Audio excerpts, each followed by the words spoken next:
Olá, amigos do canal Arquitetura em Série. Hoje estamos aqui mais uma vez para falar um pouco mais sobre arquitetura e engenharia, como sempre. Hoje estamos reunindo aqui nesse metro quadrado as pessoas mais inteligentes que falam sobre arquitetura e engenharia, e vocês vão gostar muito da nossa entrevista hoje. Eu tenho aqui ao meu lado a nossa amiga Fayla. Fayla, seja bem-vinda mais uma vez. Obrigada, boa noite pessoal que está assistindo a gente. É um prazer estar aqui. Muito obrigado. Quero que você intervenha bastante hoje aqui no nosso bate-papo e vai ser muito bom, com certeza. Pessoal, e hoje a gente está trazendo aqui uma pessoa que ela é bastante conhecida na internet. E ela tem uma frase muito famosa no início dos vídeos dela, que ela fala assim, ó: se você não me conhece ainda, eu sou Helena Rodrigues, a dama do gesso. É isso aí. Helena, seja muito bem-vinda. Que bom que você está aqui com a gente. É um prazer todo meu. Obrigada pelo convite, gente. Poxa, fiquei muito feliz. Poder compartilhar e estar aqui com pessoas incríveis, assim, e poder transmitir um pouco, né, do conhecimento, ou então, não conhecimento, mas das experiências que a gente tem também, é sempre bom, né? Poxa, que bom. Fico muito feliz. E que você... Assim, a gente tá batendo esse papo aqui antes, né? Você já falou que já conhecia Brasília. Sim. Mas não para, talvez, assim, de como você veio a Brasília, visitar Brasília hoje. Você tem uma série de eventos para você ir e tal. Você deu uma palhinha pra gente aqui, vai ser muito bom esse bate-papo. Com certeza. E a gente quer conhecer um pouco mais sobre a Helena, assim...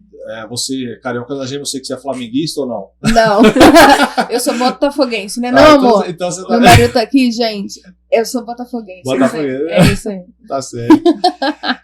Então a gente quer conhecer um pouco mais de você. Conta um pouco da sua história pra gente, como é que você começou a trabalhar com steel frame lá no Rio de Janeiro.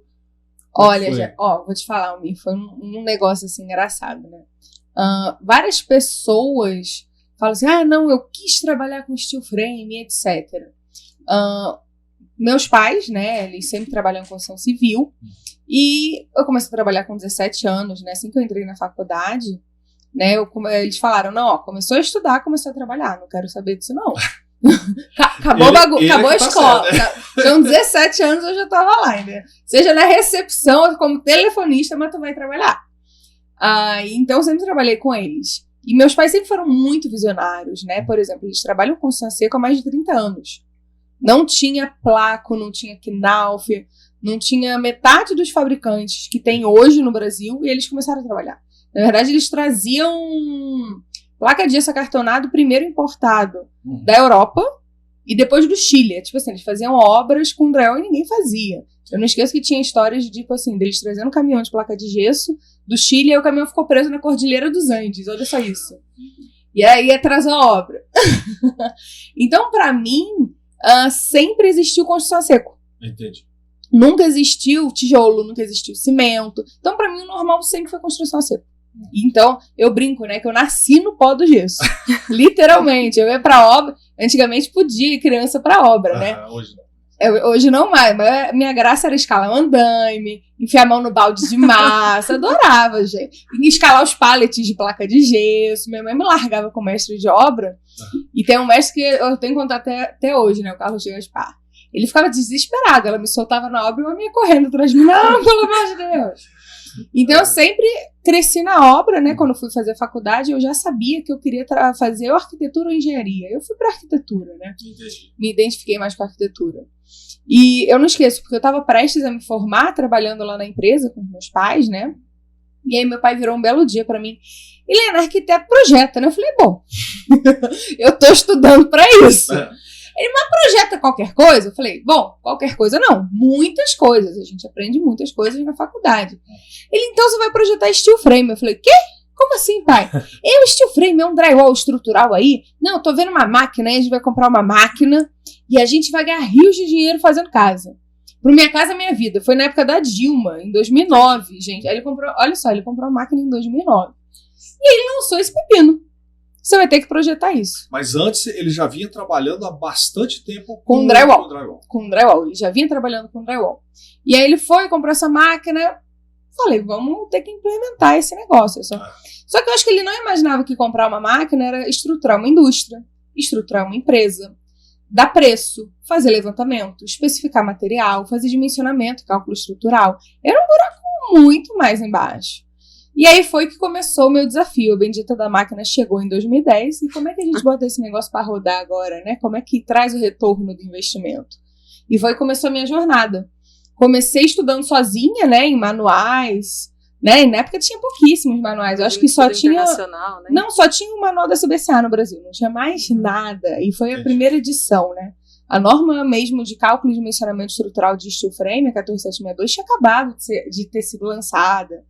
Então, quando eu aprendi, eu procurei muita literatura lá fora. Então, em 2010, eu fiquei o ano de 2010 todo estudando com o que a gente tinha no Brasil. A gente fechou 2 obras só em um ano, mas estava feliz, né? Poxa vida, deu certo. E aí, quando foi final de 2010, eu conversei com meu pai. Pai, se a gente quer crescer, eu preciso aprender mais. Preciso aprender com quem sabe. Vamos conversar com a empresa lá que vende a máquina pra gente e ver como é que eu faço para fazer um intercâmbio, para fazer um estágio, mas eu preciso para dentro de uma empresa e ver como é que grandes empresas trabalham com steel frame. E aí que foi que teve a primeira vez que eu fui para Nova Zelândia. Foi iniciozinho de 2011. Tipo assim, em janeiro eu já tava lá. E aí eu fiquei 3 meses na Nova Zelândia trabalhando dentro de uma empresa. Eu passei pela área de projeto, passei pela área de orçamento, passei pela área de gestão, passei pela área de manutenção das máquinas. Então, por exemplo, no começo, quando uma máquina quebrava, gente, eu ia consertar. Até hoje eu não esqueço, um domingo eu no churrasco de vestido amarelo, eu lembro dessa cena, e meu pai me ligou. A máquina quebrou. Vamos, saia do churrasco, vamos consertar. Eu de vestido amarelo entrando dentro de uma máquina para consertar, olha só isso.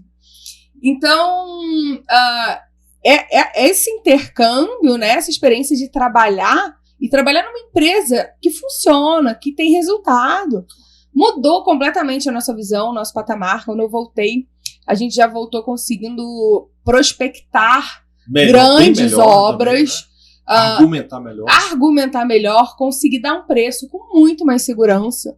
Né? Graças a Deus, desde o começo a gente sempre, né, minha mãe, ela sempre teve muito esse tato com precificação, gestão e etc.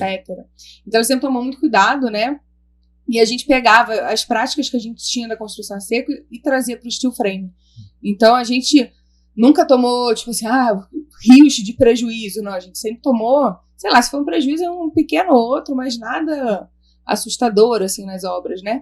E aí foi o que começou a nossa evolução. Aí a gente começou a dar preço, fechar uma, fechar outra, e foi crescendo, né? Até pegar grandes contratos, como foi o caso do Maracanã, né? Não sei se vocês sabem. Maracanã tem 250 toneladas de aço. Isso, eu ia te perguntar isso. Antes, eu queria até te perguntar, por exemplo, né? Obviamente, quando uma pessoa trabalha com alvenaria e trabalha com steel frame, ela sabe o que é o melhor para uma obra. Você nunca chegou a trabalhar com alvenaria. Nunca cheguei a trabalhar com alvenaria na minha vida. É incrível que já tivemos entrevistados aqui que falaram exatamente. Eu entrei na faculdade e não tinha nada que falar sobre steel frame. Nada. Era alvenaria. Não foi isso mesmo? Foi isso. A gente ouviu falar, né? E, aproveitando, Almir, é um prazer estar aqui com você. Você tem aqui uma fã. De verdade. Mas justamente porque você está dizendo que os seus pais ajudaram, né? Foram quem fomentaram ali para você o steel, né?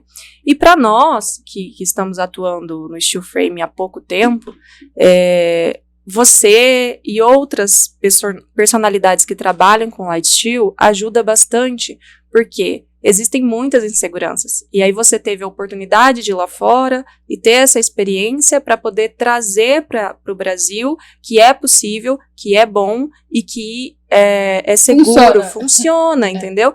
Então isso é fundamental. E essa questão do Maracanã, como eu sou seguidora dela há muito tempo, eu já sabia.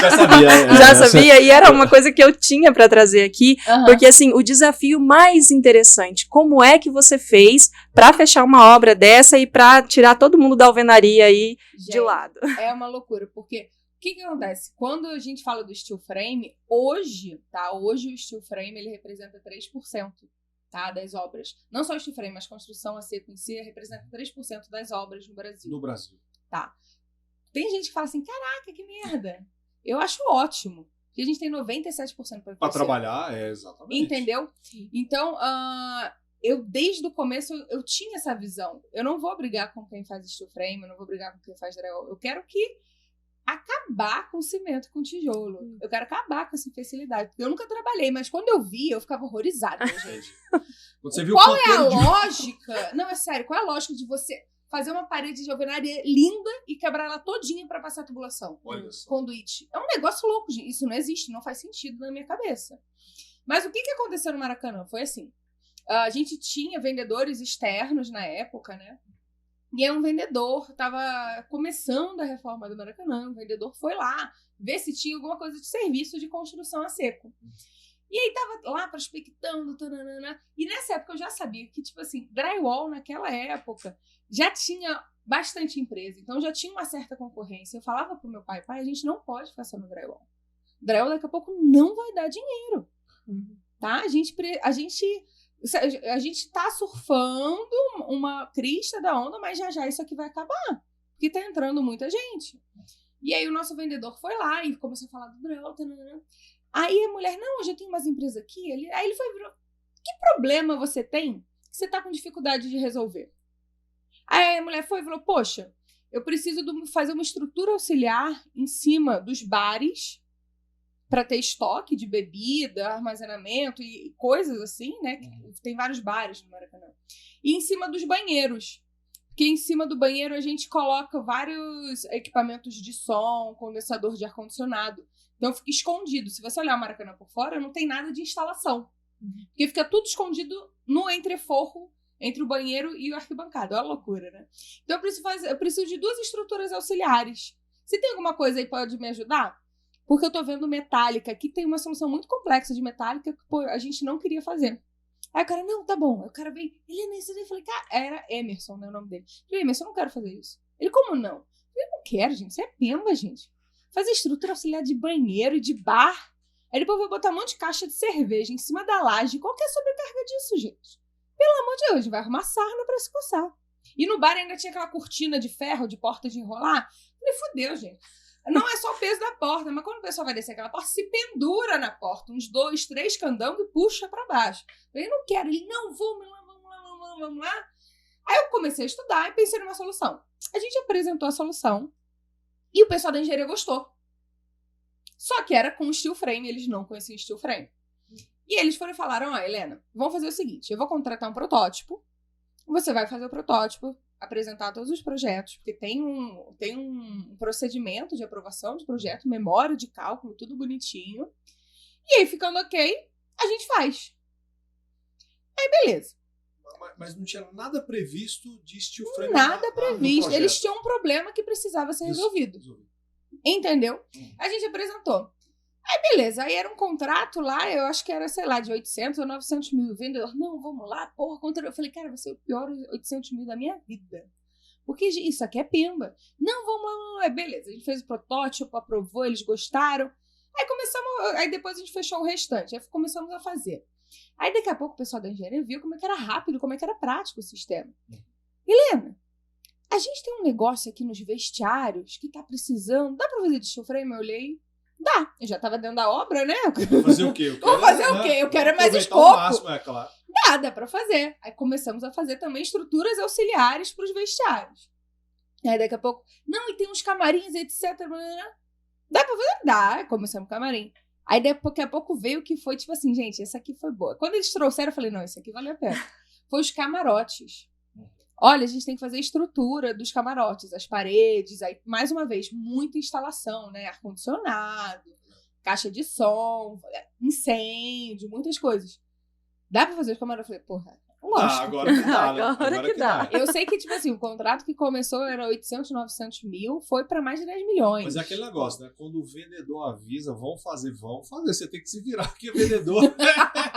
Principalmente o vendedor desse, eu gostaria de apertar a mão dele, porque ele foi muito sagaz. Ele foi muito. Era um vendedor muito bom que a gente tinha na época. Tinha, não tem mais, não? Não. Eu vou contratar ele. Menina, ele saiu, abriu a própria empresa, o próprio negócio. Não sei nem o que ele tá fazendo na vida hoje. Bom, enfim. Mas. E aí a gente foi crescendo o escopo. Eu sei que no final teve camarote. Teve, nem sabia disso, sala de segurança. Tem uma sala de segurança com monitoramento, assim, megalomaníaco. Vocês não têm noção. E o último andar do anel. O que aconteceu? A estrutura do estádio demorou para subir, por causa de atrasos, etc. E não dava tempo de fazer a concretagem de toda a estrutura de sala de máquina, sei lá, de todas as salas que tem no último anel. Foi tudo de steel frame. Isso que eu ia falar. O Maracanã, ele tinha um tempo, né? Porque era pra Copa. Na verdade, era pra Copa das Confederações. Das Confederações. Ou, sei lá, alguma coisa assim. É antes, não é? Agora, então, eu vou dar uma dica pra você. Se esse vendedor, pra qualquer um vendedor que tiver, o estádio do Flamengo vai ser construído agora, viu? Já manda ele lá. O Almir já... Não, ok. Mas eu só vou dar a dica. Só vai dar a dica, né? Mas eu posso falar, gente? Hoje em dia, eu não sei se eu pegava de novo o barulho bacana, gente. Porque é muito trabalho. É estresse, né? Eu cheguei a ter 240 homens lá dentro. Meu Deus. 200. Era um estresse, assim, que vocês não têm noção. E o prazo foi bem reduzido em comparação ao que chegaram a oferecer para eles em alvenaria, ou eles nem chegaram a ver isso? Não, eles contrataram a gente principalmente por causa do prazo. Entendi. O principal fator deles foi o prazo. Quando eles viram que eles conseguiam reduzir o prazo, reduzir custo de guindaste, né? Grua, essas coisas... E até eles conseguiram reduzir muito o custo em parte de reforço estrutural. Né? O steel frame ele é 5 vezes mais leve que a alvenaria. Então, vários reforços que precisavam ser feitos na estrutura do Maracanã, que é muito antiga, né, não foram necessários por causa do steel frame. Entendi. Entendeu? Então, aí vamos trazer isso para algo mais palpável, né? Numa casa, gente, a gente teve um cliente que a gente converteu agora há pouco, que ele ia fazer a casa de alvenaria, né? E aí ele resolveu mudar para o steel frame. Conseguimos converter. Uma casa de 600 metros quadrados. Só na fundação, quando ele converteu, ele já tinha um projeto de fundação pronto para a casa dele. Ele economizou 400 mil.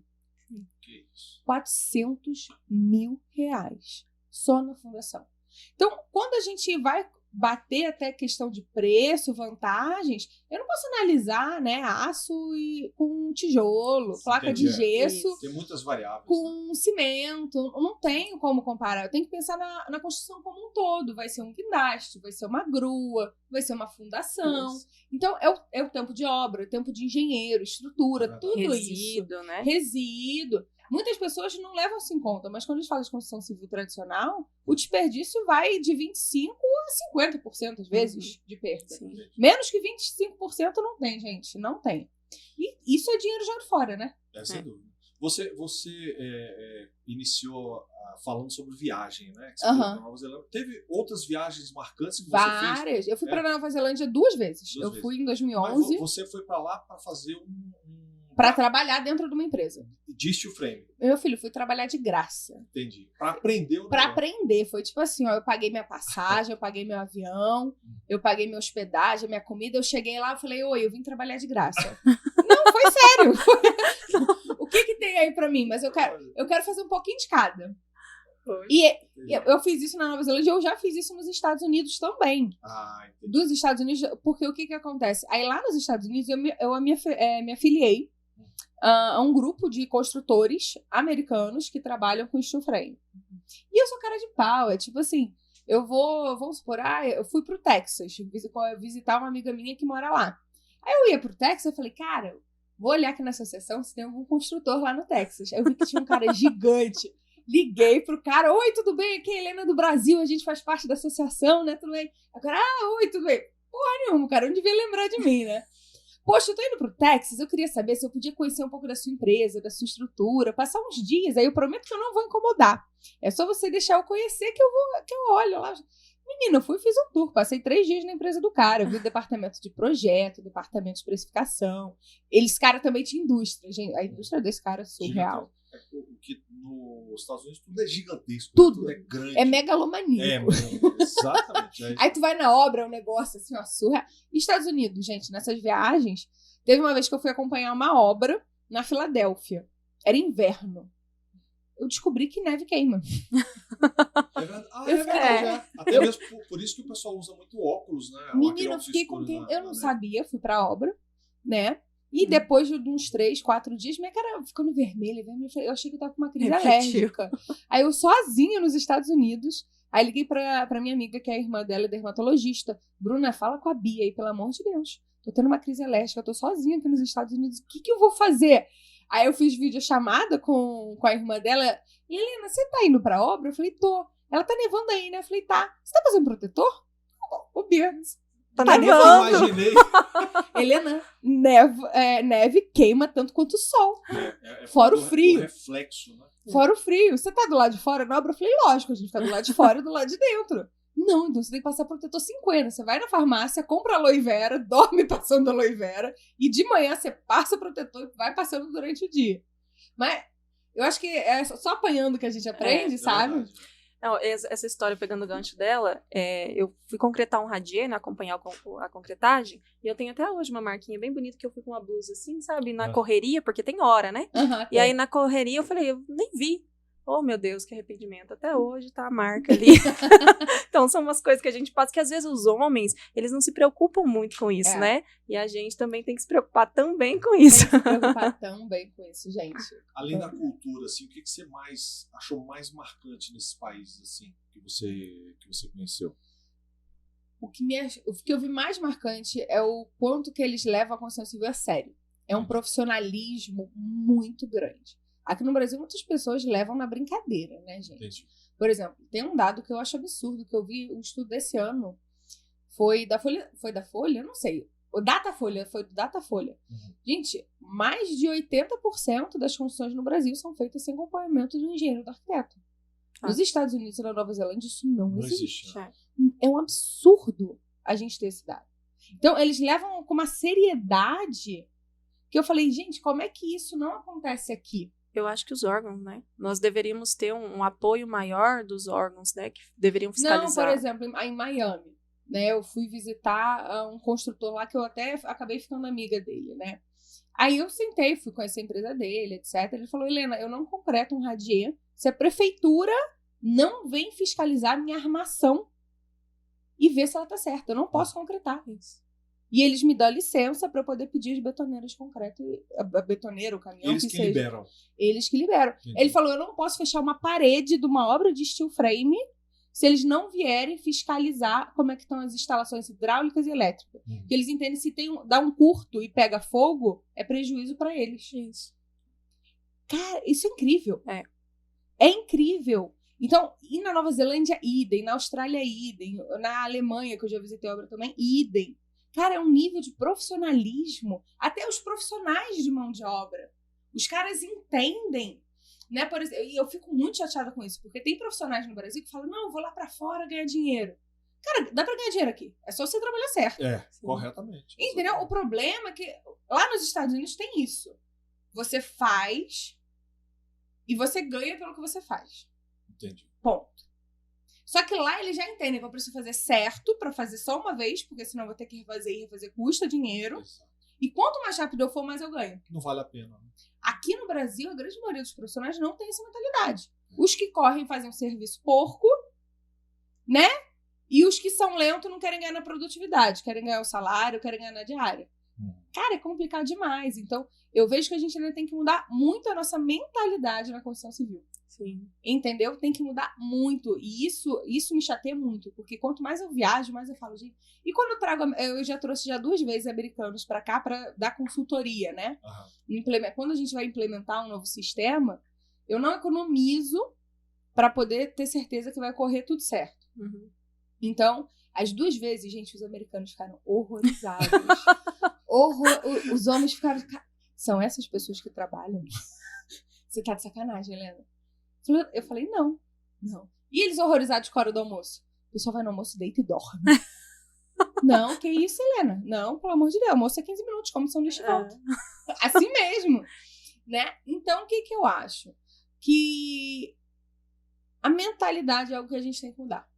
E a gente tem que trabalhar para mostrar para as pessoas que enquanto a gente não trabalhar com mais seriedade na construção civil, e eu te digo isso em todas as cadeias, não só a mão de obra, mas os engenheiros, o arquiteto, os órgãos de fiscalização, as prefeituras, os bancos que fazem financiamento e aprovam financiamento.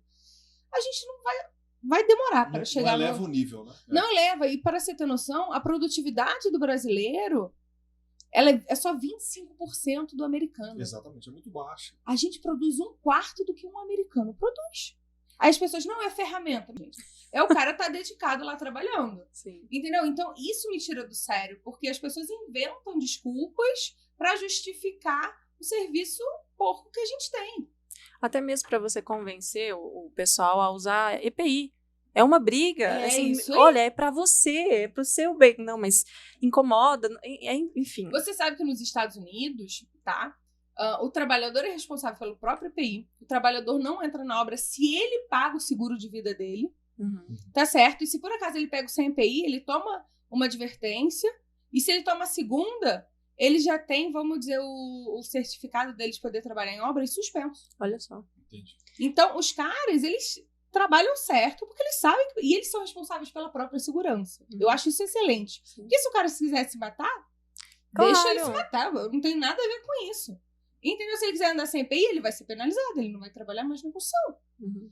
Então, a autorresponsabilidade é algo que eu sinto que falta. Sim. Entendeu? Isso é algo que realmente falta na construção civil brasileira. Eu acho que aí volta aquela questão que eu falei dos órgãos. Eu acho que a gente também precisa ter esse apoio, né?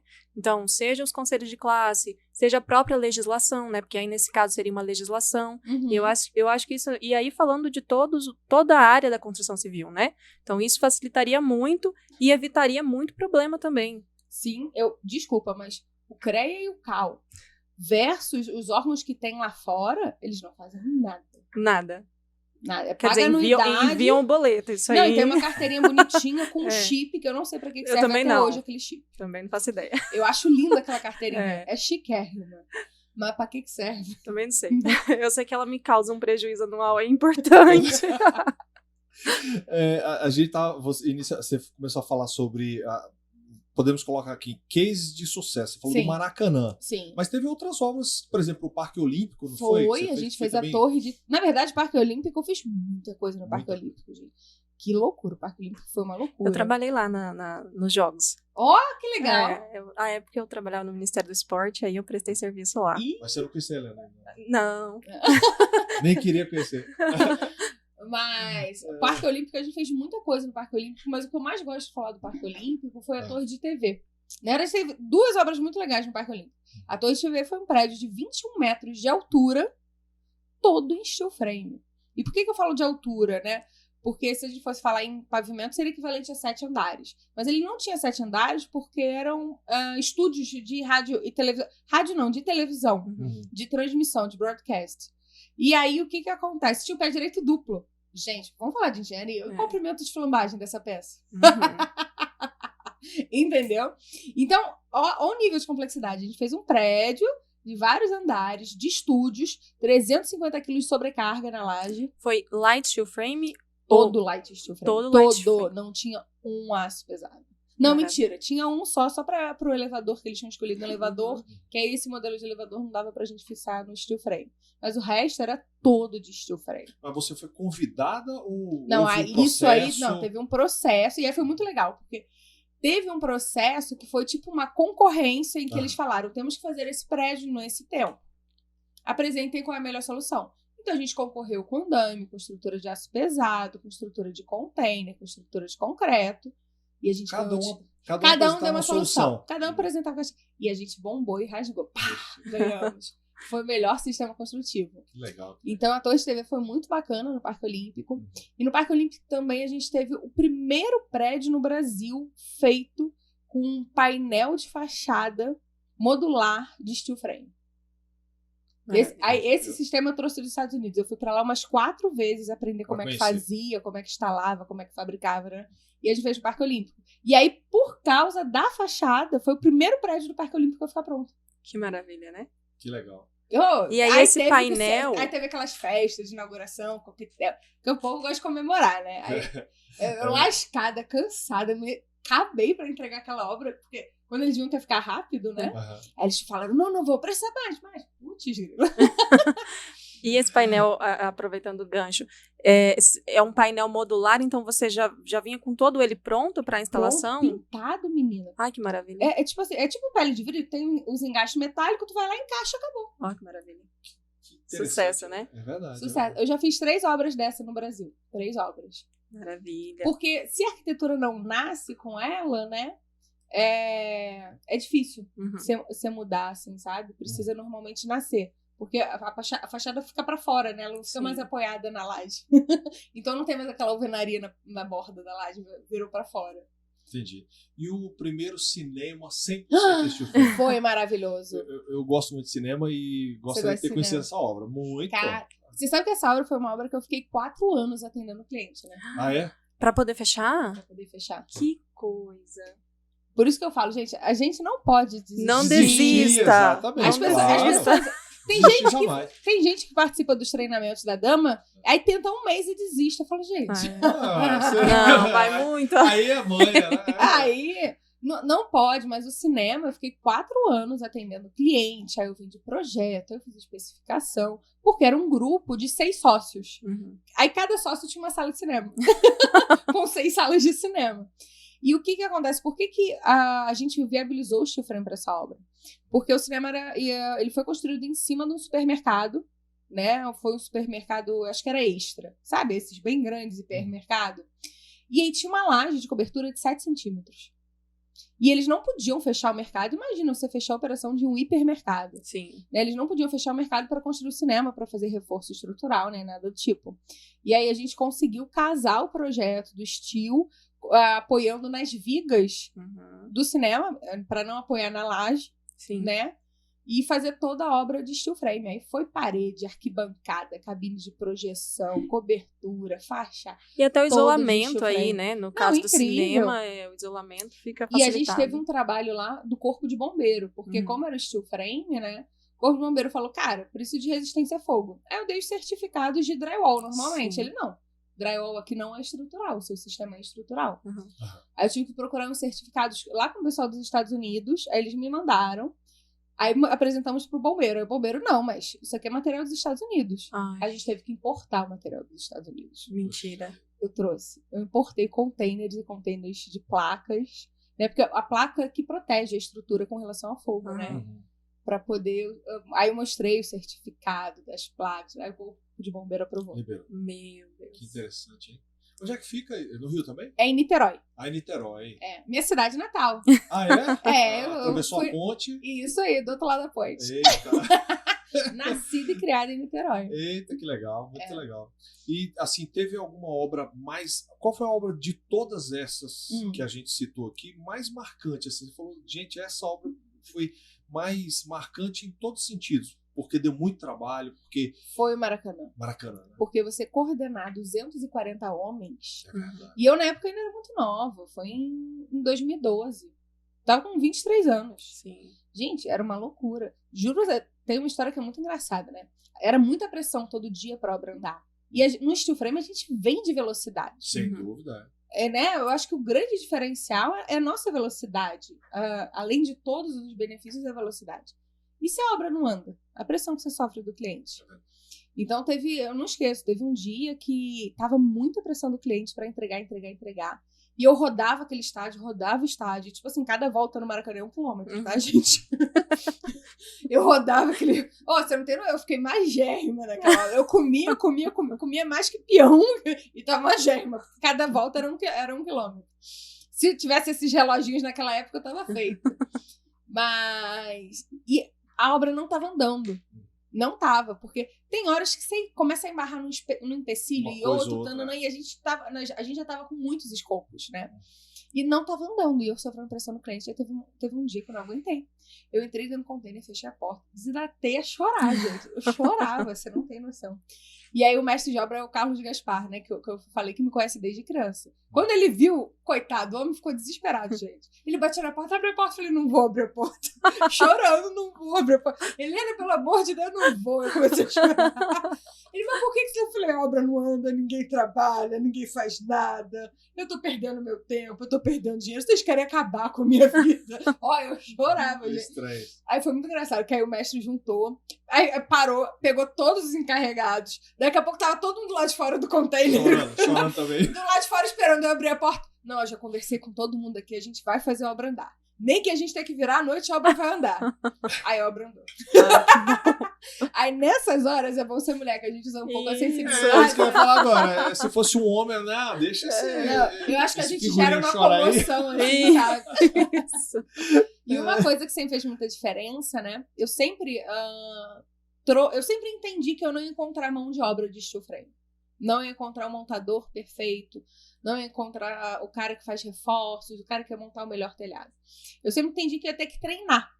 Uhum. Então, o que acontece? Pelo fato de eu saber disso, que ia ter que treinar e capacitar a minha mão de obra, eu sempre peguei profissionais e eu sempre fiquei muito próxima desses profissionais. A ponto de, tipo assim, eu viajava, né? Eu ia pra fora, aí eu voltava com vídeo, foto e falava aqui, ó.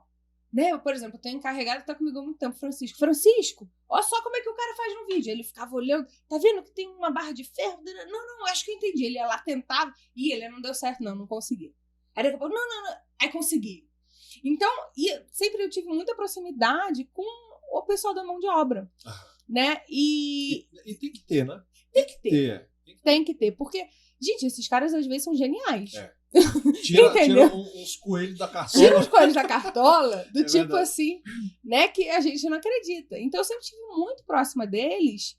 Então, a gente sempre teve essa conexão. Então, as minhas brigas, eles compravam.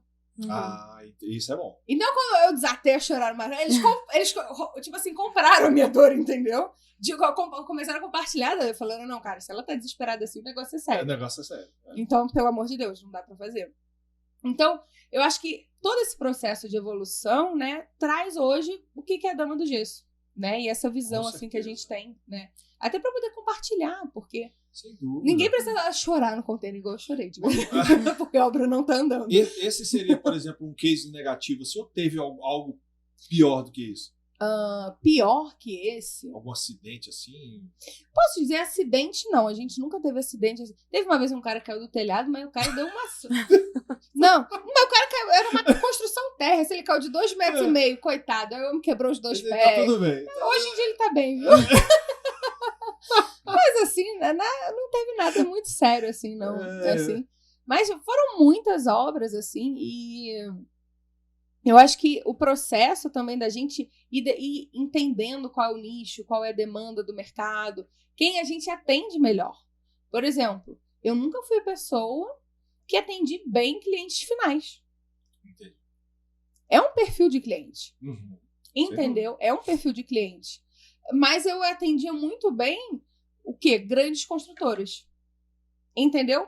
Eu nunca fui uma pessoa que tinha lá o tato de estar lá com um investidor, com um incorporador, com esse cara. Mas eu descobri o meu nicho, o meu mercado. Era grandes construtoras. Antes disso, gente, eu já peguei tudo quanto é obra de frame que vocês possam imaginar da face da terra. Até entender quem eu conseguia atender melhor.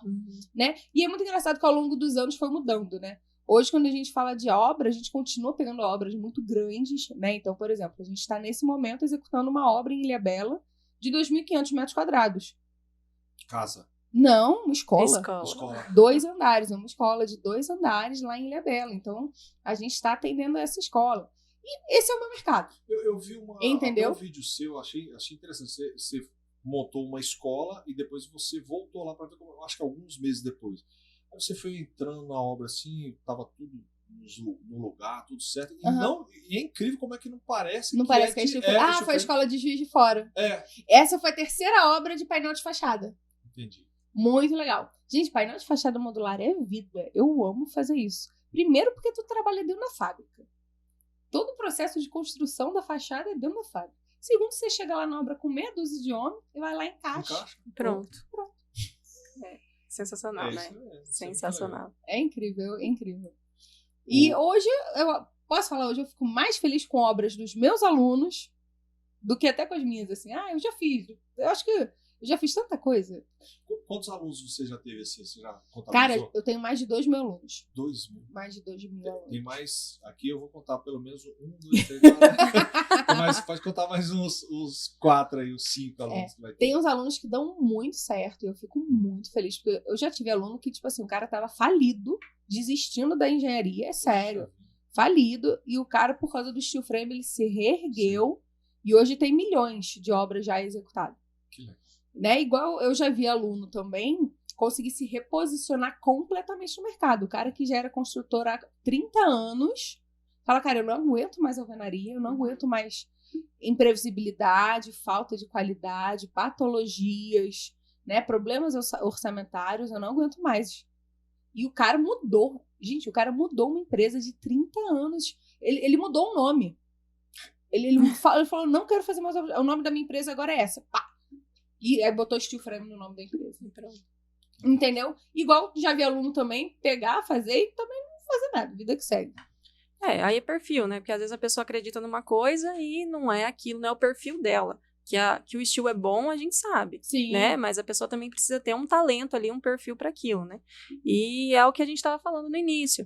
É um trabalho fundamental. Porque, infelizmente, nas faculdades a gente não ouve falar, assim, até a alvenaria, de certa forma, é precária, né? Em algumas instituições, você vê que o aluno sai de lá completamente despreparado, sai de lá inseguro, né? Então, quando você consegue passar esse conhecimento por meio desses cursos e a pessoa sai de lá, olha, eu gosto, eu conheço o sistema e eu quero começar, aí nós vamos mudar, é que você falou muito bem. Então, nós temos 97% ainda de chance, né, para poder instituir o steel. E eu acho que também há alguma questão, assim, por exemplo, nós temos muita indústria aí de cimento, né, enfim, eu acho que também tem esse peso, porque, gente, de verdade, uma obra de steel usa isso aqui de cimento em relação a uma obra de alvenaria convencional. Pois é. Mas eu acho que nós temos que juntar forças, né, e fazer o que nós estamos fazendo aqui agora, para poder divulgar o sistema, você já fez, né? foi 4 obras no Sul e quantas aqui em Brasília? Tô fazendo a primeira aqui. Então você tá na quinta obra. Isso.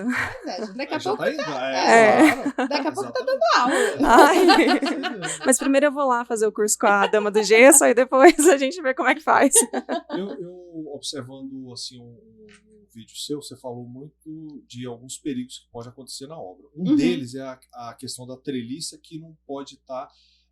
ela tem que estar alinhada com o perfil, não é isso? Tem que estar alinhada com o perfil da parede. É um dos detalhes, mas tem outros detalhes também, de perigos que você tem que prestar bastante atenção. Tem umas patologias que são clássicas no steel frame. Primeiro, o pessoal não protegeu o aço galvanizado. Gente, aço galvanizado é incrível.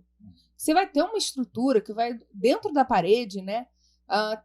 Tem laboratórios lá nos Estados Unidos da empresa Nexa. A empresa Nexa que contratou esse estudo. Tá? Laboratórios nos Estados Unidos mostram que a estrutura enclausurada dentro da parede, dentro da laje de steel frame, dentro do telhado de steel frame, dura mais de 1000 anos. É tipo assim, que estudo te mostra isso de algum material? Não existe, entendeu? Porque o aço é galvanizado, né? Não é, até que no Brasil, se você for procurar o ICZ, Instituto do Cobre dos Incos, eles fizeram estudos do nosso aço galvanizado, exposto, pegando sol-chuva, né? E aí não foram testes tão a fundo como foi lá nos Estados Unidos que o pessoal da Nexa fez. Mas o ICZ mostra que dura mais de 100 anos. Eu acho que é 120 ou 150, alguma coisa assim. Você entra no site do ICZ, tem os estudos lá para você olhar de graça. Né? Isso pegando sol e chuva. Tá? Mais de 100 anos pegando sol e chuva. Dentro da parede aí vai chegar naquele valor lá, né? Mas... esqueci o que eu tava falando. Sobre a patologia. Do Mas o que acontece? O zinco é incrível, mas se você não protege o contato dele com outros materiais, ele inicia um processo de corrosão. Ele é chato, ele é um material chato de trabalhar. Ele dá reação química com inox, ele dá reação química com alumínio, ele dá reação química com cimento. Então você tem que proteger. É por isso que você protege colocando a manta... A manta asfáltica. Então o que acontece? Se eu não tomo esses cuidados... Primeiro cuidado. As pessoas não protegem o zinco. Então, esse já é um erro clássico que tem quase toda a obra. Né? Segundo erro clássico, as pessoas não respeitam a junta de dilatação das placas. Existem algumas placas no steel frame, como é a placa cimentícia, como é a placa USB, como é o plywood, como é o masterboard. É que você precisa de junta de dilatação. As pessoas não botam dilatação. E o que acontece? você vai ter problema de trincas na fachada. Então, existem alguns erros clássicos que acontecem e que é batata, assim, a gente já sabe. Eu não preciso nem que o cara explique muito pra eu falar, olha, aconteceu isso. E que a gente tem que tomar cuidado, né? Mas por que isso acontece? O steel frame ele é um sistema muito simples. É só parafuso. Mas ele não é fácil. Isso. Porque a gente tem detalhes que fazem toda a diferença na qualidade da construção. Entendi. Entendeu? E já fiz várias besteiras e aprendi da pior forma. Entendeu? Mas tem coisa... Hoje a gente tem muita literatura. A gente não tinha tanta literatura, né? Pra Olha, poder tomar esses cuidados. Deixa eu te fazer uma pergunta. O acabamento, a pintura no drywall. Porque, por exemplo, internamente a vedação do light steel frame pode ser, por exemplo, com placas de gesso acartonado, performa, enfim. Então, isso são as mesmas placas de gesso acartonado que você pode colocar num forro de gesso. E aí tem a junção das placas e tem o tal do tratamento dessas juntas, né? E aí, por exemplo, você tem a tal da junta de topo e Sim. tem a rebaixada. É. E aí, o que acontece? É diferente. É. Uma já tá rebaixada e aí você vai lá e coloca a fita, a Aí é massa molezinha. fica no mesmo nível. A tal da outra, não, que foi quando você recortou a placa. E aí, o que acontece? Ela fica, dependendo da forma que ela é feita, e eu também aprendi isso chorando, que ela fica ali um pouco mais destacada, digamos assim. E o pintor ele pode ser excelente pintor na alvenaria. Eu queria saber de vocês também. Mas se ele nunca fez uma obra de drywall, você acha que pode ocorrer realmente do pintor não Com conseguir certeza. dar o acabamento Com certeza. e aí ficar ruim? Com certeza. Primeiro ponto, tá? Gente, tem acabamento de drywall aqui, às vezes, no Brasil, que é um lixo. Dá vontade de sentar e chorar. Os caras parecem fazer acabamento com a mão. Não é nem tipo assim, usou a espátula. Não, o cara parece que fez com a mão o acabamento. É um negócio assim, tosco. Então, primeiro você tem que fazer o procedimento, né, correto do drywall. Né? Quando a gente fala de uma junta de topo, eu preciso alargar muito. Às vezes você vai ter 60 centímetros de largura de acabamento.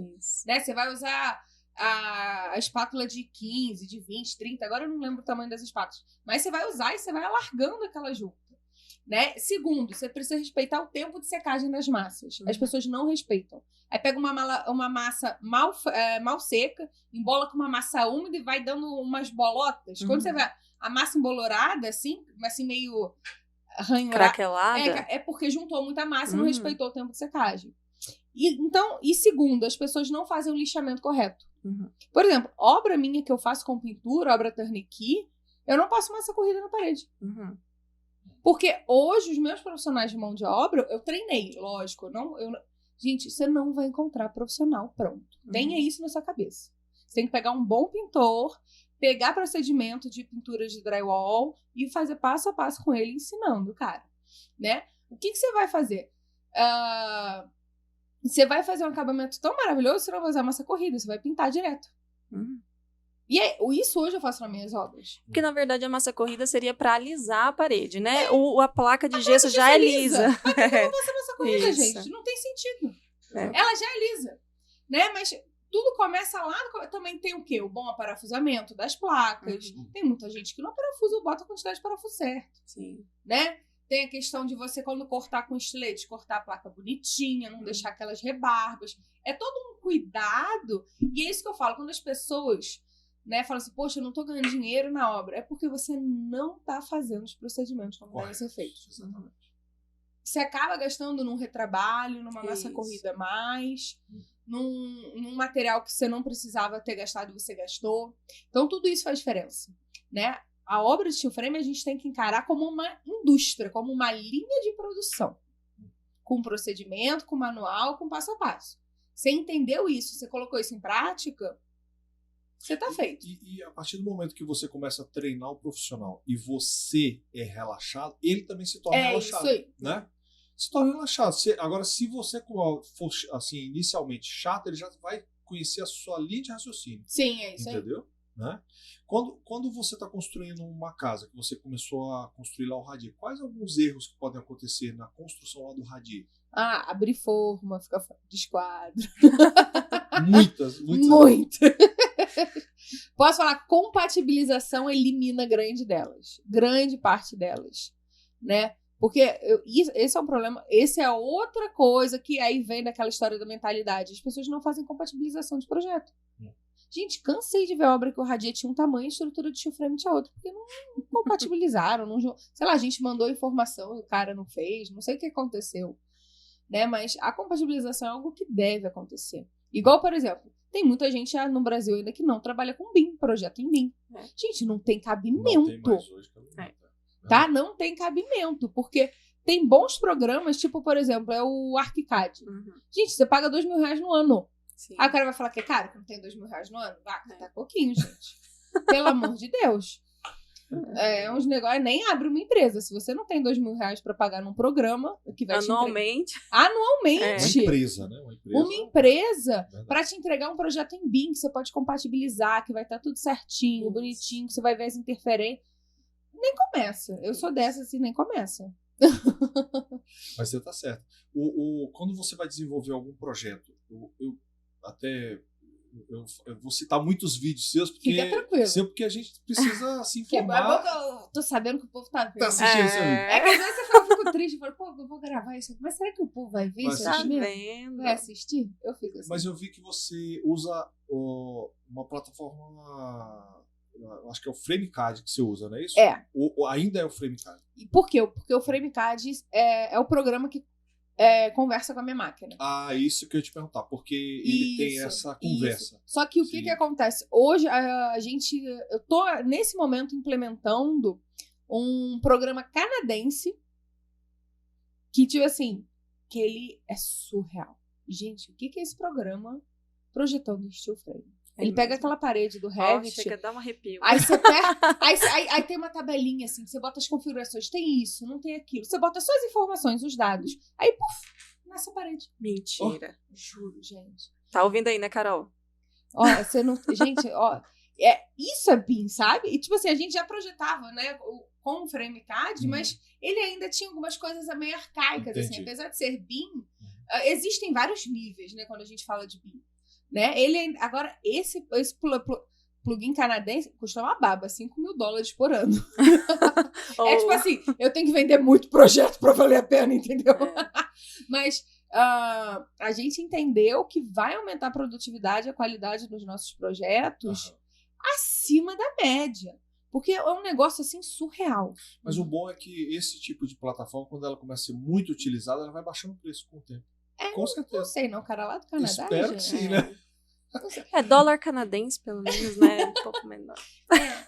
Não sei, vamos lá. Mas o que acontece? Eu acho que até as pessoas que vão trabalhar com steel frame, elas têm que entender que o sistema está evoluindo. Sim. Entendi.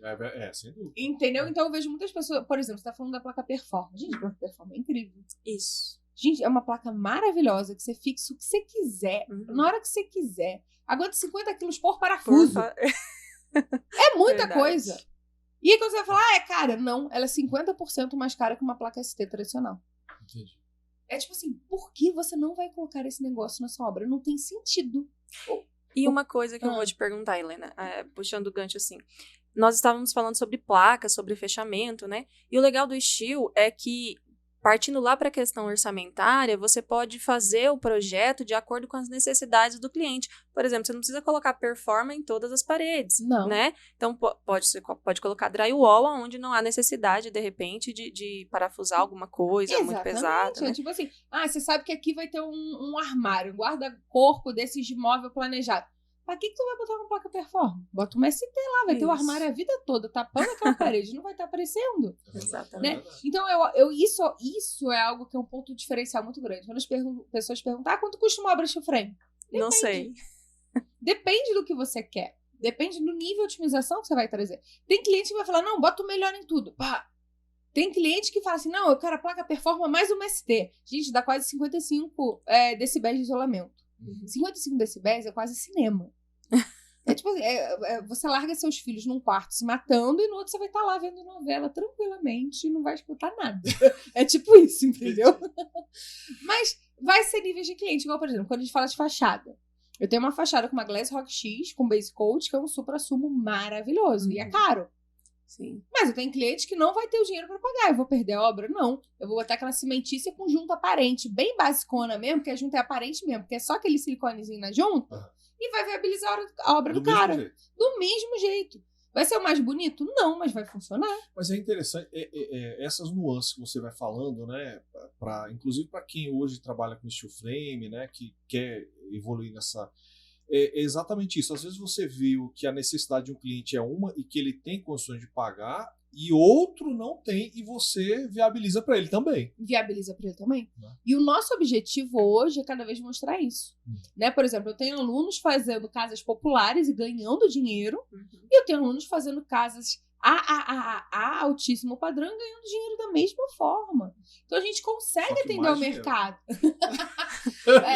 Depende. Se ele vai, a pessoa que tá fazendo casa popular faz várias, né? Ganha na quantidade. Não, sem dúvida, mas ele vai ter que trabalhar mais. Né? Às vezes o padrão de exigência é menor também. Isso é verdade, é verdade. Mas, então você pode atender e viabilizar diversos mercados. Por exemplo, a gente tem essa escola em Ilhabela, mas a gente tem uma outra escola, né, que já está vendida, está em fase de projeto, que o cara não tinha dinheiro para botar Glass Rock X na obra dele toda. Aí parte da fachada, a fachada frontal é Glass Rock X. As outras, as laterais, os fundos, é cimentícia com tratamento de junta parente. Pronto. Acabou. Resolvido. Eu vou perder a obra? Não vou, claro que não. de jeito nenhum. É verdade. Você pegando um gancho aí falando sobre viabilidade. Você pega um galpão, por exemplo. Se o cliente pega a obra lá, é um galpão, aí ele leva lá na pessoa que faz pré-moldado. A pessoa vai dar só o valor do osso estrutural para ela. Aí ele fala, poxa, barato, legal. Aí ela traz esse projeto pra gente. A gente vai dar o orçamento completo, né? Sim. Ó, vou te entregar. Não, mas vai ficar muito caro, vai ficar muito mais barato se eu fizer lá com o pré-moldado e botar o tijolo não sei das quantas. Mas na realidade, não. Quando você coloca tudo na ponta da caneta, isso muda, né? Muda. Gente, não dá pra comparar cimento e tijolo com placa e perfil de aço. Não dá. São duas contas que não batem e nunca vão bater. E o cara que tá fazendo isso tá fazendo uma matemática burra. Não pode. Entendeu? É o que eu falo. Eu provoco sempre, né? O nosso mercado de construção civil, os engenheiros, os arquitetos, os construtores, até os próprios empreiteiros. Cara, saibam quanto custa. Né? Por exemplo, as pessoas, elas não... Mão de obra. As pessoas não sabem calcular a mão de obra. Elas não sabem qual a produtividade da equipe delas, qual é o custo do homem-hora delas. A gente precisa disso. Né? Gente, é um negócio às vezes que eu fico abismada, mas às vezes eu recebo uns orçamentos de aluno meu que o cara tá cobrando mais do que eu cobro. Porque o cara não tá sabendo precificar a mão de obra. Entendeu? Então ele chuta para não tomar prejuízo. Né? É tipo o serralheiro. Você já pegou orçamento com o serralheiro? Ele pega o custo do aço, aí ele dobra para poder fazer a pré-fabricação do aço, e aí ele dobra depois mais uma vez para fazer a instalação. Entendeu? E aí ele sabe que dá certo. Sim. É assim que a maioria dos serralheiros fazem. Mas as pessoas precisam entrar mais a fundo, profissionalizar mais. É isso que eu vejo lá fora as pessoas fazendo, e eu tento trazer sempre essa consciência para cá, essa prática para cá. Entendi. Uma curiosidade minha, aliás, duas. Vai lá, Almir, solta aí. Como é que funciona o sistema de descarga atmosférica? Gaiola de Faraday. Pá. Acabou. Muito simples. É tipo assim, você vai botar aquela hastezinha lá em cima, né? Fixa na estrutura de steel frame, depois aquele outro rabichinho pra fora enterrado na terra. Não transfere nada pra estrutura? Nada. É igual, por exemplo, lembra da... eu vou revelar um negócio. Lembra do Mr. M? Das antigas, né? Mr. M, ele entrava naquela gaiola de ferro, toda cheia de eletricidade, que você via aqueles raios azuis. O cara pegava na barra e não morreu eletrocutado. Gaiola de Faraday. Entendi. A energia, ela é preguiçosa. Passar pelo seu corpo dá muito mais trabalho do que passar pela estrutura de aço. Ela não vai pegar e te dar choque. Entendeu? Então, o steel frame, inclusive, ele traz uma segurança muito maior com relação a descargas atmosféricas. A probabilidade de você morrer com raio na sua casa de alvenaria é muito maior do que você morrer com raio na sua casa de steel frame. Entendi. Essa é a primeira curiosidade que me matou. E ó que eu nem sou engenheira elétrica, viu? Meu filho, com o tempo foi aprendendo tudo, tipo assim, metalurgia. Você não tem noção. Um pouquinho de cada coisa. Vai. A outra curiosidade que eu tenho é saber se a sua tia Dulce ficou satisfeita com a varanda que você construiu. Vocês viram a gambiarra? Juntou muito um primo, legal, outro muito primo, legal. marido. Ficou, ela adorou, gente.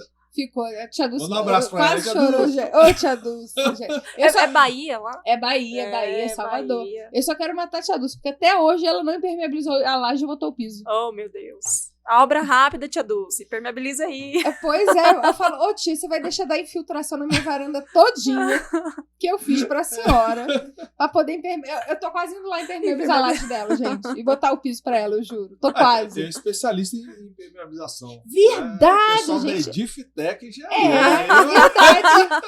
Tô quase levando ele lá, gente. Não, Não é possível.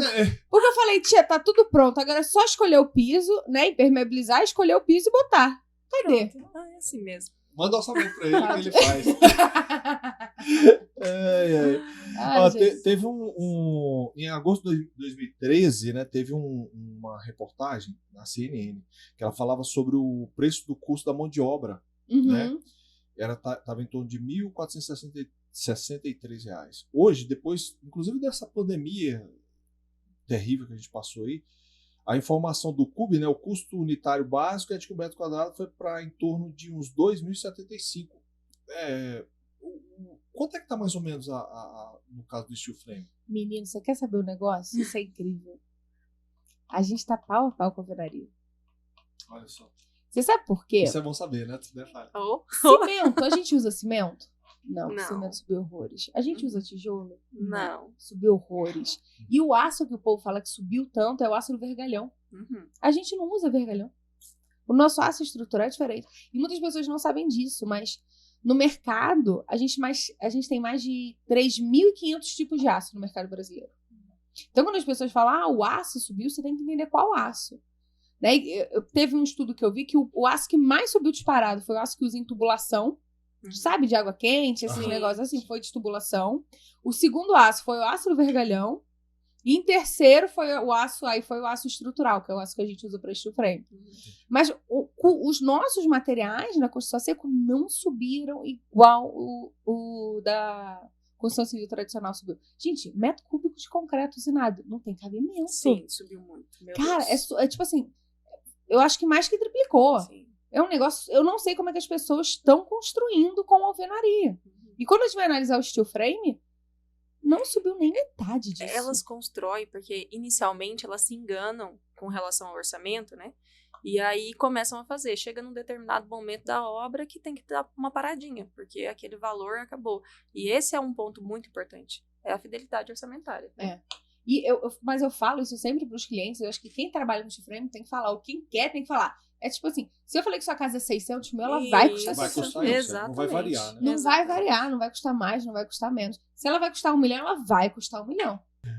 Helena, qual que é o segredo para se vender uma estrutura em steel frame? Assim, as técnicas que um vendedor pode utilizar, é mais garra mesmo? Ou é ter todo aquele aprendizado? Segurança. Né? O que acontece? Quando a gente fala de uma venda de um steel frame, a gente tem que entender que a gente está tirando o nosso cliente da zona de conforto dele. Tá? É verdade. Mudar não é fácil. Eu falo que se mudar fosse fácil, era todo mundo magro, fitness, só comia salada. Médico não ia ter paciente. Isso. Mas mudar não é fácil. E a gente está propondo uma mudança para aquela pessoa. A partir do momento que a gente está propondo uma mudança, a gente precisa passar muita segurança para ela. Então, se você gaguejar, perdeu o cliente. Se você pensar 2 vezes, você perdeu o cliente. Piscou, perdeu o cliente. Então, você não pode, em nenhum momento, transmitir alguma dúvida ou insegurança para ele. Se realmente você não sabe, você fala, poxa, olha só, eu não sei sobre isso, eu vou pesquisar e te trago uma resposta. E também não dá pra saber tudo, né? E traz uma resposta fidedigna, né? Sim, que o cara vai pesquisar, deu certo. Que diga a base. Tipo, porque tem umas pessoas que querem vender, tipo assim, garantia Sojô. Pelo amor de Deus. Não existe. E o cara que vai comprar o steel frame, ele não vai comprar porque a garantia é você. Ele não te conhece, nunca te viu na vida. Exatamente. Não sabe de onde você vai estar daqui 5 anos. Então, a segurança hoje, né, nos nossos negócios, nas minhas empresas, hoje eu participo de mais 5 empresas diferentes, né? Nos meus negócios, o principal valor é segurança. A gente tem que transmitir segurança o tempo todo. Mas é interessante, quando as pessoas assistem o canal e veem você, veem a Falha falando sobre steel frame, o quanto que é seguro, as pessoas começam a se convencer. Sim, começa. Entendeu? É todo um processo. É todo um processo. É todo um processo. Eu ia até te falar isso. Qual que seria, então, a trava na cabeça das pessoas hoje em dia com relação ao steel frame? Posso falar, às vezes elas ficam convencidas. Mas elas estão convencidas, mas às vezes as pessoas ao redor delas não estão convencidas. Ah, isso é... Foi o que a Faila falou, às vezes o vizinho vai botar uma minhoca, aí a pessoa volta. Aí ela vê o negócio, não, eu tô certa. Alguém vai fala outra minhoca. Então o que acontece? Tanto que as pessoas, quando elas decidem construir com steel frame, elas dominam aquele assunto. Gente. É um negócio. Perfeito. Elas se tornam Ih, meu Deus. Evangelizadas? Evangelizadores do steel frame. Elas querem que todo mundo construa com steel frame. E elas dominam aquele assunto porque elas vão defender aquilo como se fosse o filho delas. Entendi. Entendeu? Então, a gente precisa entender isso quando a gente vai vender uma obra de steel frame. A gente ainda não é o padrão. Entendi. É porque é algo, na realidade, mais cultural, né? É cultural. E tem que ter muita persistência, consistência, né? A pessoa que não persiste, ela não vai conseguir. Por exemplo, eu tenho um caso de um aluno que ficou 1 ano e meio. Gente, 1 ano e meio. Eu juro pra você. Eu nem acreditei. Eu juro pra, ele ficou 1 ano e meio divulgando e dando preço, e prospectando, e correndo atrás, e indo. Aí foi muito engraçado, porque depois que fechou a primeira, fechou a segunda. O cara tá com 5 obras de steel frame. 5 obras. Foi muito engraçado. Ele ficou 1 ano e meio plantando. Né? Você planta uma sementinha, outra. Uma hora você vai colher. Então, uma frase que um amigo meu fala: tudo que você foca, expande. É isso. Foca, expande. Não, Thiago? Tudo que você foca, expande. E manter a consistência também no seu discurso. Tem muita gente que não mantém consistência.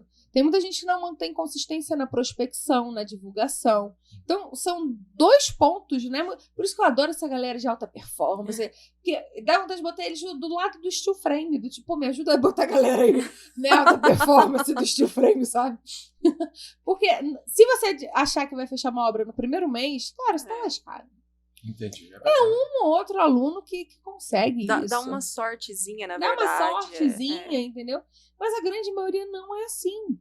Mas quando você pega também, filho, aí você decola. Aí você vira referência. Porque tem pouquíssimos, né, bons profissionais no mercado dominando isso. Então, quando você pegou a primeira, a segunda, você virou referência naquela região. As pessoas vão te conhecer como o cara do steel frame. E aí não vai parar de chegar negócio. É um negócio atrás do outro. O interessante é que o steel frame ele não se limita. Qualquer projeto de casa ele consegue desenvolver. Né? Casa, guarita, salão de festa, igreja, cinema, escola, seja o que for. Menos piscina. Muro. Você sabe que vieram me perguntar assim, tu faz muro? Gente, Aí eu fiquei, não tem que que vocês estão querendo gente. fazer muro no Light Steel? Não. Tem coisa que... Quando você fala de isolamento, né? Qual que é o tipo como é que eu posso determinar o tipo de isolamento que eu vou ter, que eu vou usar na minha obra, assim?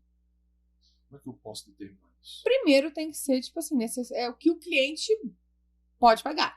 Porque eu posso ter isolamentos, por exemplo, supra-sumo, igual o sistema IFES. O sistema IFES é aquele que tem o EPS colado do lado de fora. Cara, aquilo te dá uma eficiência energética, tipo assim, é absurda. É um negócio surreal. Eu acho que é 7 vezes superior a uma alvenaria. É um negócio surreal. Né? Então, acho que primeiro tem que ver questão orçamentária do seu cliente. Tá? E segundo, você tem que ver a localização. Aí tem aqueles negócios de incidência do sol. É uma área que não é a resistência térmica, a condutividade térmica. Se a pessoa quiser fazer um estudo profundo, é assim. Agora, senão ela bota lã de vidro em tudo, que tá tudo bem. E é assim que eu faço. Boto lã de vidro em tudo. Aí o cara, mas eu quero tirar uma lã de vidro. Olha, eu não recomendo. E a lã de PET em relação à lã de vidro? É muito boa também. Só que qual é o cuidado da lã de PET? A lã de PET, para ela chegar no mesmo desempenho da lã de vidro, você tem que trabalhar com espessura e densidade. Entendeu? Então você tem que consultar mais tabelas para conseguir equivaler, botar com o mesmo desempenho. Entendeu? A lã de vidro é só espessura. E pra mim é mais fácil, assim. eu acho mais tranquilo, assim. A questão do isolamento acústico que a gente estava falando, você acha melhor ou igual à alvenaria? Muito superior. É. Muito superior. Muito superior mesmo. Por quê? Né? Mas existem duas formas, né? Quem está dentro da casa e não escuta barulho fora, e quem está fora da casa não escuta quem está ali conversando, quem está conversando ali dentro da casa. Sim, são propostas diferentes, né? O que acontece? Tem os isolamentos que a gente vai fazer nas paredes externas, para o barulho da rua não entrar dentro da casa, e tem o isolamento que a gente vai fazer entre um ambiente e outro da construção. Mas é super simples, você vai botar aula de vidro, você vai botar uma placa de gesso a mais, você vai às vezes mudar o tipo da placa, e tudo isso, gente, a gente tem tabelado, mastigado. Né? De cabeça eu não sei, porque são tabelas grandes, Muito, assim.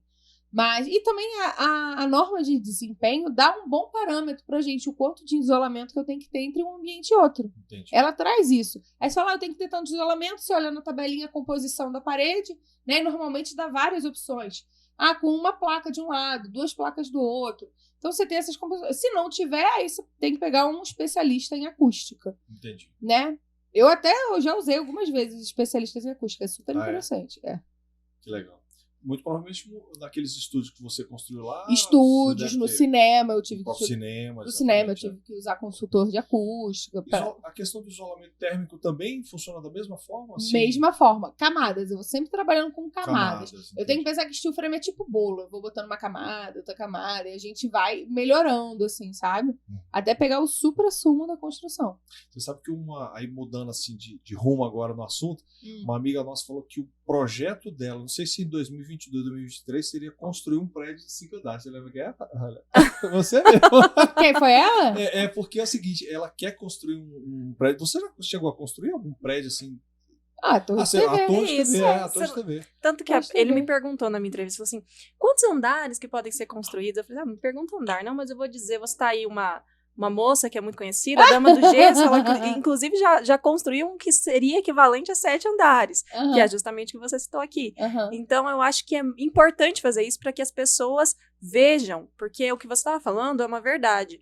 Como que a gente começou a fazer? Convencendo. E aí com segurança. E aí depois as pessoas viram porque o pessoal funciona, São Tomé, acredita, né? Vendo. Aí vê que funciona e aquilo pega, né? Hoje você tem grandes construtoras, inclusive fazendo toda a vedação externa em light steel frame, né? E interno drywall. Então, é isso. E as pessoas estão sentando mais. Gente, é importante, né? Eu acho que é legal a gente trazer isso. Pro cliente final é muito bom. Sim. Cara, desculpa, ele tem um material com alta qualidade, alta durabilidade, que tem certificado, tem garantia. Tipo assim, qual que é a garantia do tijolo? Não tem, gente. Qual é a garantia da areia? Não tem. Não tem. Ele tem um sistema que, sei lá, estourou um tubo, tem que fazer alguma manutenção. Cara, o que eu gasto 2 dias pra consertar a tubulação numa obra de drywall, de steel frame, eu vou demorar 2 semanas de alvenaria. Sim. Sem dúvida. Né? Eu já morei num apartamento que eu, sem querer, furei um tubo. Fui botar aqueles filtros d'água. Menino, furei o tubo. Foi tipo desenho animado. Furei o tubo. Aí começou a sair água, aí eu enfiei o dedo no buraco. Socorro! E eu fiquei com o dedo no buraco. Tipo, o que eu faço agora? E conserta aquele negócio naquele apartamento antigo. Nossa, gente. Aí nessas horas eu falo, cara, que droga, por que eu não tô... Por que isso aqui não é de alvenaria? Por que isso aqui não é de steel frame ou de drywall? Cara, eu consertava isso em 2 dias. Sozinha. Então, eu quero mudar uma tomada, botar um interruptor, eu quero mexer alguma coisa. Cara, é muito fácil. Isso. Então, pro cliente final, gente, é um sistema incrível. Basta a gente o quê? Mostrar pra ele o quão incrível é. Porque quando a gente mostra, o cara entende, aí ele fica maravilhado. Sim. Aí ele vira o evangelizador do steel frame. Ele quer que todo mundo trabalhe com steel frame. Tem. Gente, eu tenho um cliente que é muito engraçado. Ele trabalha com agro. E aí ele resolveu construir uma casa num condomínio, que ele tinha visto o steel frame, que resolveu fazer uma casa de steel frame. Aí fez. A casa foi rápida e ficou maravilhosa. Aí fizeram uma oferta na casa dele. Aí ele vendeu. Aí ele pegou, falou, vou fazer uma segunda. Só que essa segunda ele já fez pensando que ele ia vender. O cara tá na 4ª casa. Olha só, incorporador já. O cara pegou por hobby. E ele acha o steel frame a 5ª maravilha do mundo. E ele vende isso. E ele vende casas assim que tem estacionamento pra lancha, nesse nível. Poxa. É bizarro. Você acha que uma pessoa que aprendeu a construir em steel frame aqui no Brasil, ela indo para os Estados Unidos, ela consegue desenvolver um bom projeto lá? Não, Eu digo, não, porque lá é diferente. é completamente. Lá tem tufão, lá tem enchente, lá tem neve. Gente, sobrecarga de neve é fortíssima. É completamente diferente. Lá eles fazem. A grande maioria das obras de steel frame de fachada, principalmente, é perfil soldado. Sim. Não é parafusado. E o steel frame a gente pode soldar, né? Sim. Então, o que acontece? É uma concepção estrutural muito diferente do que a gente está acostumado, né? E até a forma de se trabalhar por causa dessa questão. O Brasil é maravilhoso. As pessoas às vezes reclamam. Gente, a gente não tem metade do que o povo tem. Na Sem Nova dúvida. Zelândia, cara, a Nova Zelândia é tudo steel frame. Por quê? Eles têm tufão, furacão, tsunami, vulcão, eles têm vulcão, terremoto. Então, tipo assim, eles precisam de estruturas extremamente resistentes e que se colapsam, eles conseguem reconstruir com agilidade. Então, o steel frame é amplamente usado. Eu falo, gente, pior que a Nova Zelândia não tem. E eles adotam o steel frame amplamente em quase todas as obras, né? Você sabe que algumas empresas de fora estão se instalando aqui no Brasil, como a gente até... como é que a gente concorre hoje com essas empresas? Porque elas são bem avançadas tecnologicamente, e o Brasil hoje está engateando ainda, né? Como é que a gente vai concorrer com elas? Eu posso falar? Elas vão sofrer no Brasil. É. Primeiro com o sistema tributário brasileiro. Depois a parte legislativa trabalhista. Eles estão lá, eles não estão acostumados não, gente. Segundo é mão de obra. É porque a gente vai ter o jeitinho brasileiro pra poder. Você falou, eu tenho que treinar, eu treino, eu sei disso, tudo bem. Mas você tem um jeitinho brasileiro pra fazer isso, entendeu? Tanto que eu não consigo, gente, eu não consigo trazer tudo que eu aprendo lá fora pra cá. Ao pé da letra, eu tenho que abrasileirar tudo. Exato, tem que ir adaptando. Eu tenho que adaptar, porque a nossa realidade é outra. E eu já vi muita empresa estrangeira entrar e sair. Batata, gente. As pessoas, não, o fulaninho tá vindo. Não. Espera. Deixa passar uns anos. Vamos ver. Conhecer um pouco.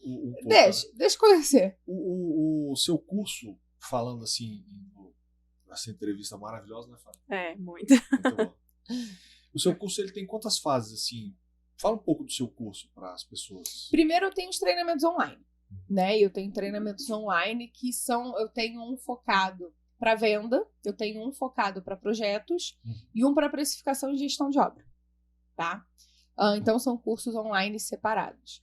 E depois eu tenho o treinamento presencial, né? Que ele fala sobre montagem, execução, para você sair de lá conseguindo treinar e capacitar a sua própria equipe. Isso. Então, nosso objetivo é esse, tipo assim, como nunca mais sofrer com mão de obra, entendeu? Então, a gente sai, e você sai com essa habilidade, assim, né? E lá também a gente aborda sobre esses 3 assuntos, que eu acho que são fundamentais. Eu acho que todo bom construtor, todo bom empresário da construção civil, ele tem que entender sobre venda, precificação, gestão e projeto. Então, lá nesse presencial, a gente dá uma pincelada um pouco em todo. E a gente, pro ano que vem, eles não vão mais existir. A gente está reformulando todos eles, né? A gente está mudando nossa metodologia, porque é incrível, né? A gente fez assim porque a gente entende que é importante as pessoas saberem disso tudo.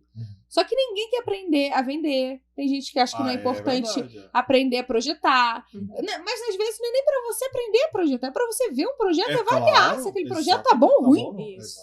Que infelizmente a gente tem no mercado hoje muita gente que não faz o dimensionamento e o cálculo estrutural do steel frame. Eles são projetistas, né?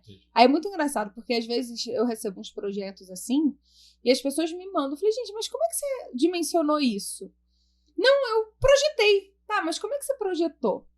Cara, quando o cara me lança assim, não, eu faço projeto por parametrização. Meu amigo, sai correndo. Se você escutar que alguém fez o seu projeto por parametrização é copiar e colar o que já deu certo em outra obra. É merda na certa, entendeu? Então, eu fiz, né, esses 3 pontos porque eu entendi que as pessoas precisavam. Só que as pessoas, elas pegam um, depois outro. Aí, tipo assim, aí dá merda, elas vão pegar outro. Aí a gente tá reformulando pra, tipo assim, forçar a pessoa a trabalhar corretamente. Entendi.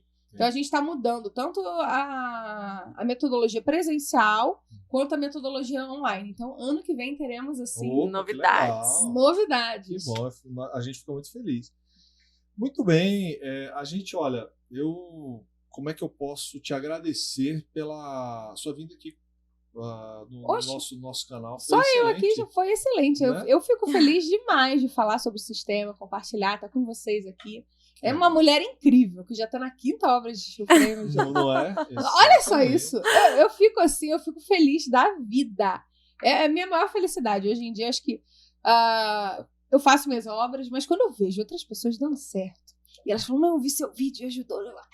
Yes! Não, mas é verdade, não é porque estamos aqui, não. Eu falei na outra entrevista pro Almir, e eu falei mesmo, e eu tô falando aqui para todo mundo.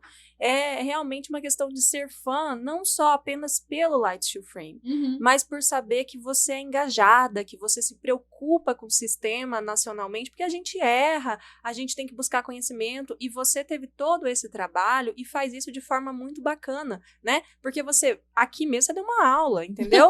E aí você tá aqui de forma gratuita, dando essa aula, ou seja, você está fomentando um sistema que é tecnológico, que é muito bom para o Brasil, entendeu? Então, parabéns por isso e muito obrigada mesmo. Ai, gente, prazer é meu, fico muito feliz. Você quer deixar um recado final aí pro pessoal que vai assistir o vídeo? Galera que não acompanha ainda a Dama do Gesso, vai lá no YouTube, Dama do Gesso, digita tururu, não deixe de acompanhar todos os vídeos. Instagram também. E se você é um cara que não gosta de ver Instagram, nem YouTube, nem nada disso, dá uma olhada no nosso blog, damadogesso.com.br. Fala, quer deixar um último recado, um recado final? Só isso, agradecer vocês pelo convite também, a Helena por compartilhar conhecimento, e é isso, vamos pesquisar bastante, pessoal. E vamos fazer esse prédio de 5 andares aí. Vamos junto. Conta comigo. Oba! E para entrar em contato com você Vamos lá no Instagram da Faila Engenharia, bem facinho. Também temos canal no YouTube. É só colocar Faila Engenharia no Google que vocês nos encontram. Isso. Pessoal, mais uma vez a gente quer muito agradecer, né? Eu falei que a gente estava com muitos profissionais excelentes por metro quadrado. A gente juntou no início do vídeo, eu falei isso. E a gente quer agradecer muito aos nossos patrocinadores, né? A Fast Drywall, que é um patrocinador excelente aqui, né? Inclusive fornece esses materiais todos que a Dama do Gesso, né? A Edifitec Engenharia, também a Arquitec Arquitetura e a Forma Engenharia também. Queremos agradecer muito a presença de todos e obrigado por ter assistido a gente até agora. Um abraço. Fomos. Tchau, tchau. Tudo de bom.